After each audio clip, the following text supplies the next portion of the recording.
नागपुर में एमआईडीसी थाना क्षेत्र के अमरनगर में पुराने विवाद की खूनी रूप ले लिया।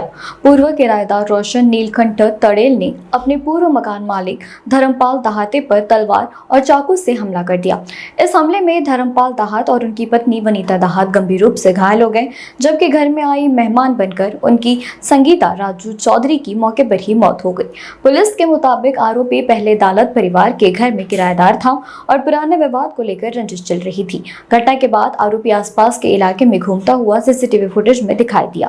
सूचना मिलते ही पुलिस मौके पर पहुंची और आरोपी को गिरफ्तार कर लिया। मामले की आगे की जांच जारी है।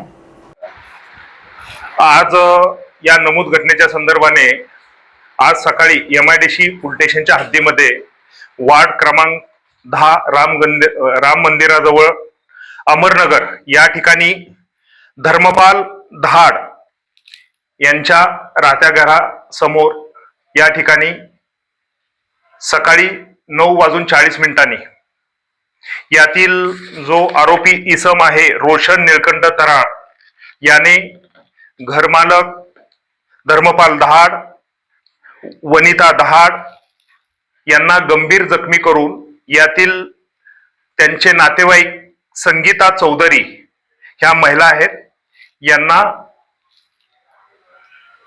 घातक हाताच्या साह्याने खून केला आहे। प्राथमिक पाहता सर यांनी अवजार कुठून आणले होते आणि संगीता जी चौधरी आहे ती कशासाठी त्या घरात आली होती आणि याचा काय विवाद होता, ज्यांनी मारलेला आहे काय सांगाल?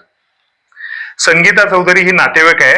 यातले जे घरमालक धर्मपाल दहाड आहेत त्यांची साली, इकडच्या भाषेमध्ये म्हटलं तर साली आहे, ती त्या ठिकाणी आलेली होती। ती सोडवायला त्यावेळी गेलेली होती। अगोदर त्यांनी धर्मपाल दहाड यांना मारण्याचा प्रयत्न केला, गंभीर जखमी केले।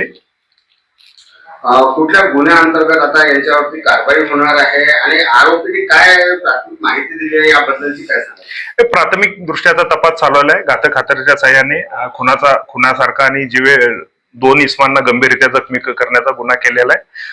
आरोपीचा तपास चालू आहे, त्या संदर्भात पुढील कारवाई करत आहोत। सर, आरोपी पे इसके पहले के भी कोई गुना दाखिल है इस बारे में कुछ जानकारी? नहीं, उसका प्राइमरी बेस पे तपास चालू है। उसके बाद पूरा तपास होने के बाद एक के अलावा इसमें और भी आरोपी होने की संभावना है या एक आरोपी कितने हैं सर? प्राइमरी बेस तो एक का तो रोल दिख रहा है, बाकी का तपास चालू है।